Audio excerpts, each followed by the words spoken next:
Welcome to the EAU podcast series, AI in Urology, From Principles to Practice. In this episode, Explainable AI in Urology, Dr. Titus Brinker and Dr. Karl Kowalewski discuss why transparency and trust are essential when using artificial intelligence in clinical practice. Together, they explore how explainable AI can help clinicians better understand how algorithms reach decisions, improve transparency, and increase confidence in AI-supported healthcare. Join us as we embark on this informative journey. Hello, everybody. My name is Karl Kowalewski, and I'm the chair of the AI working group of the EAU. And I'd like to welcome you to a new episode of our new podcast series, AI in Urology, From Principles to Practice. Today's topic is explainable AI. And know many of us urologists are already hearing more and more about AI tools for image interpretation, risk prediction, etc., etc. But we all also know that AI is often considered as a black box. And so explainable AI is a very important topic, and it's a hot topic. And I'm more than happy to welcome Dr. Titus Brinker here today, who is a real expert in artificial intelligence in general, especially on explainable AI. Hi, Titus. Great to have you on board. Fantastic to be here. Thanks for the invitation. Titus, you are an expert in explainable AI and AI as well. Can you quickly introduce yourself? What is your background? What is your current position? And what are your interests? Yeah, so I'm a dermatologist now. I did my first smartphone apps in 2012. So time passed, and I entered the field of AI in 2017 because it's extremely exciting. It impacts care so much. And my division, my group back in the days, had a huge impact on the field of clinical dermatology. And the visual tasks were transferable to a lot of other specialties, such as urology. Quickly you learn that it's not just about accuracy, but also about trust. So this is why I entered the field of XAI very early. I'm really honored to discuss this with you today, because I believe as clinicians, we should care so much about this topic. I guess it's the most exciting one in the AI niche, the AI medicine field.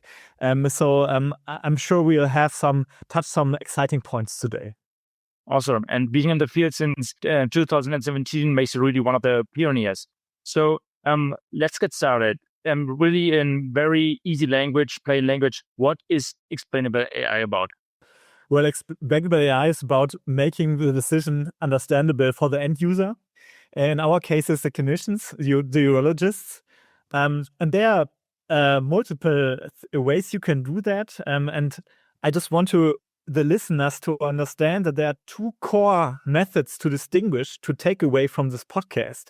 And one is just post-hoc explanations, where after the model has made a classification, an explanation is then post hoc imposed on that explanation. And the second most important branch of explainable AI is inherently explainable AI, like decision trees, right? You know that from school. I'm sure all listeners know the decision trees, which are inherently explainable, where you can say, okay, something happens, yes or no, and then it goes on. These are still layers or examples for explainable AI, and they are inherently explainable, and they are important to distinguish from one another. And post-hoc methods in general appear to be really, really less reliable, but appear to be more accurate. And so these are the two important branches of XAI that will touch your careers in urology. Definitely, you will have them, and I'm sure you know some of them. Heat maps, saliency maps, you have them, right?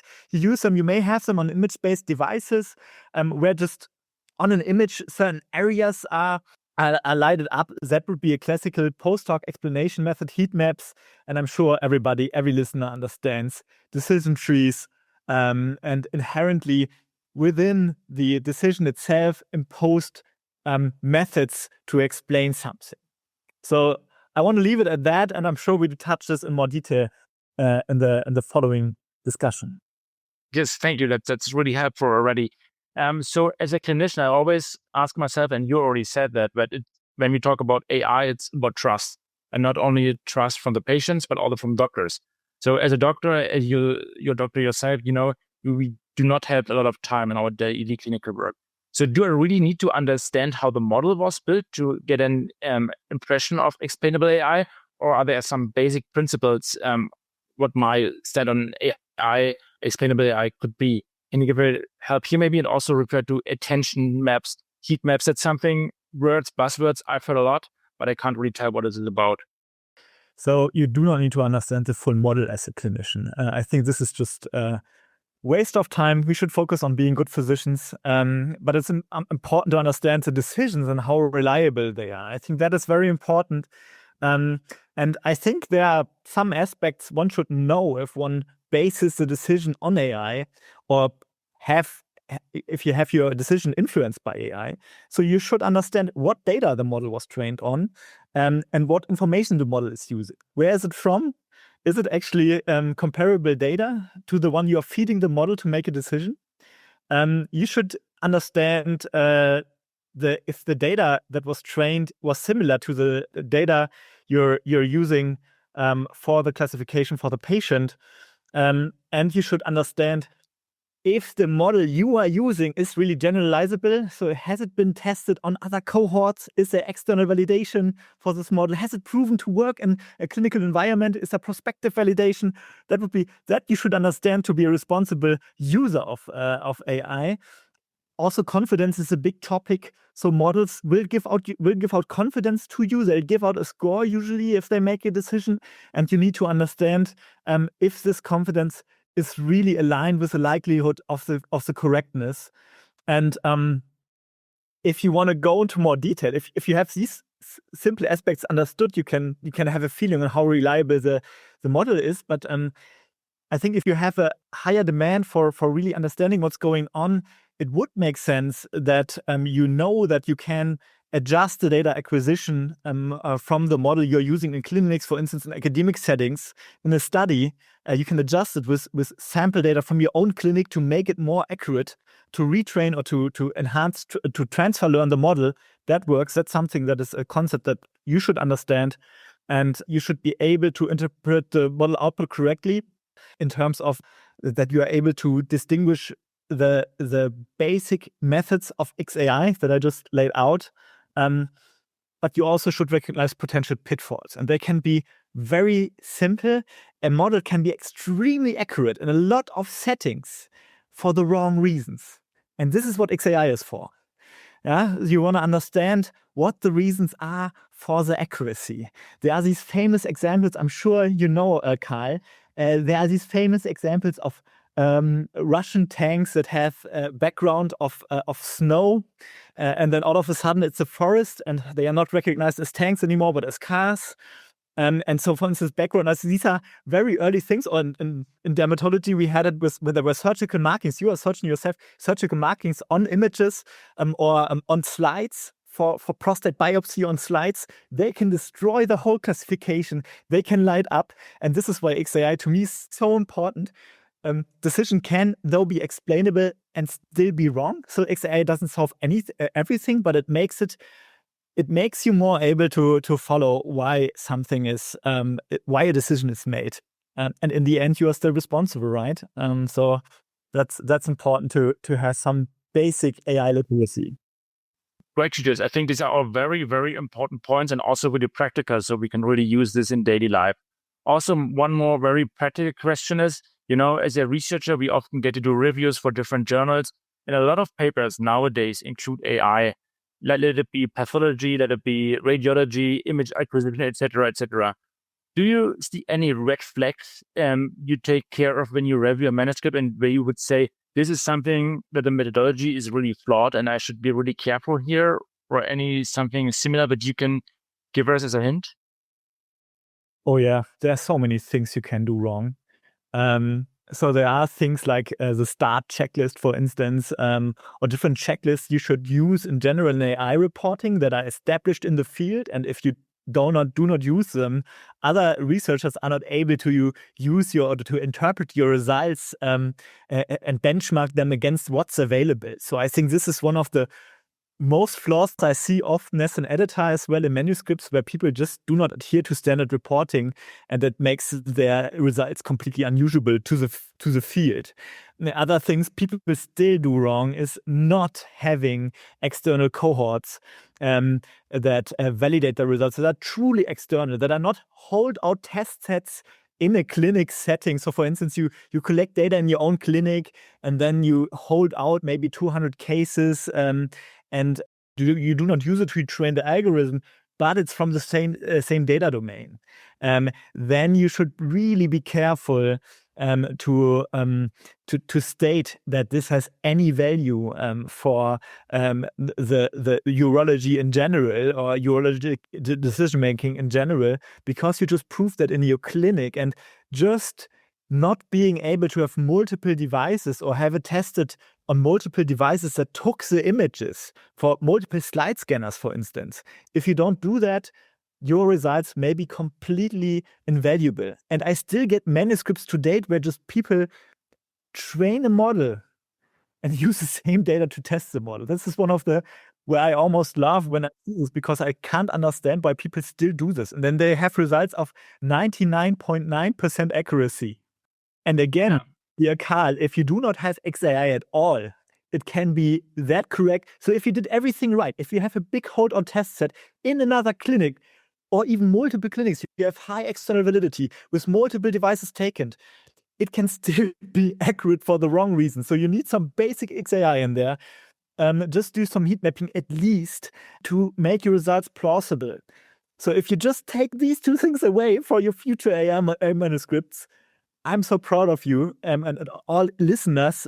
I would be so happy as an editor, because it's really causing headache, because it's so important science to do. So if you tap into the AI field, you're in one of the most exciting, best fields, please contribute. And if you want to contribute, use checklists that help other researchers interpret your result. Make sure your results are accurate by not using data from your own clinic or even from model training, and use some form of XAI in them to validate. And if you did all that, you can even make them more robust by estimating uncertainty and implementing measurements such as expected calibration error, just to have a measure on how robust the results actually are. So yeah, but if you use standard checklists, they will already ask you for many of these things. So there's big room to make things right. So there's a lot of excellent science in this field, but still, I must tell you, as an editor, I have 80% of manuscripts have at least one of these flaws I just mentioned. So it's sad, because people spend time and people want to contribute, and their results, they do not help anyone, and that's sad.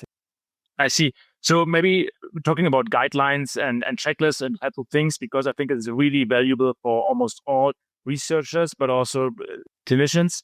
And would you agree when I say each AI manuscript should have some form of explain AI within it? And the second question is, to be really concrete here, what are the checklists or the guidelines that you recommend? Is there something which needs to be specific for pathology and for dermatology? Or should we, as a urology community, even maybe come up with guidelines from the urology perspective as well, tackling our problems, as has been done earlier when it comes to statistical reporting, etc.? Is this something we should put work into? So, Karl, it really depends on what you want to do. So if you want to develop a medical product in the end, then you obviously have to adhere to much different guidelines and things. If you just want to demonstrate academic viability of something, that's again something else. What I can really recommend is the ESMO guidelines we already have in place. They were just published in Annals of Oncology by colleagues of mine together with my lab, I think 2 months ago, for digital biomarkers in general. And what the guidelines try to do is really to look at the data entity, and tackle I'd say the features of medicine where it's really where decisions need to be so reliable and human interpretable. And you have tabular data, you have image data, and you have end of life care. These are the three things that are usually happening in every specialty. If it's urology, dermatology, radiology, doesn't matter. So there are very well done guidelines. I don't think every subspecialty should have their own ones. I think every valuable research project in the field should nonetheless involve the clinician from that area to really understand if it has clinical value. So we have a wonderful collaboration with UMM. You know it. It's so valuable to have the clinician's perspective in the manuscript. So I think that's mandatory for everyone. If one wants to tackle the field, please involve clinicians as much as you can. It's really helpful. And then we are already moving on to the end of the podcast. But one thing to remember, if I ask you what is one practical thing maybe, and you already said some of these, what every urologist or every researcher or every clinician, whatever you want to say, should remember about explainable AI, what would this be? Yeah, well, I have 3 points. You said one thing, but I have 3 points. So let's go. I think explainability does not guarantee correctness, but explainability allows for validation and trust. That's so important to understand, because you're not at the end of the pipeline just because you implement XAI. XAI is wrong in many cases, but it helps to generate trust. So that I want everybody to remember. I also want everybody to remember from this podcast that AI can make decisions for very wrong reasons. And if you don't use XAI at all, you are just completely not trying to understand the classification result or the LLM result or the foundational model result. And that's sad. Don't do that.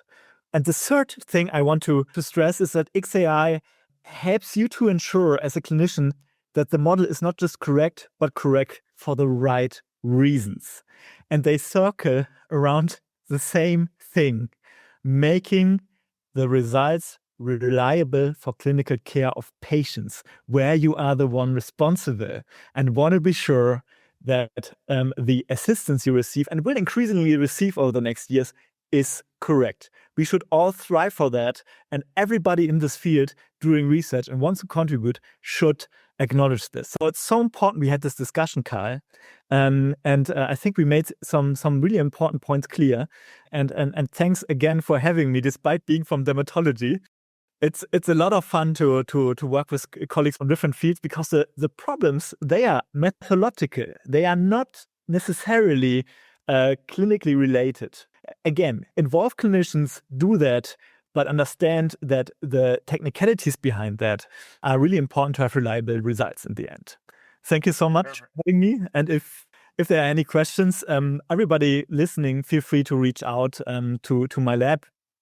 And I have 20 people at the moment in my division. They are very happy, 9 PhDs. We will have one urologist soon. I hear from Mannheim, one of your colleagues, Karl. So always happy to collaborate with everyone in the field. Thank you so much for your time. Thank you very, very much. I also like in the end that you reminded all of us, but the ultimate goal where we are doing this is for our patients. And I think this is very, very important. Once again, thank you for having us. I think we should continue our talk on this and see what we can do in the field. Have a nice weekend and see you soon. Take care. Bye-bye. Thank you for this insightful episode. We are sure our listeners enjoyed it. To keep up with the latest EAU podcasts and stay informed on the urological advancements, be sure to subscribe to our EAU podcast channel on your favorite podcast app. Until next time, keep learning and stay inspired.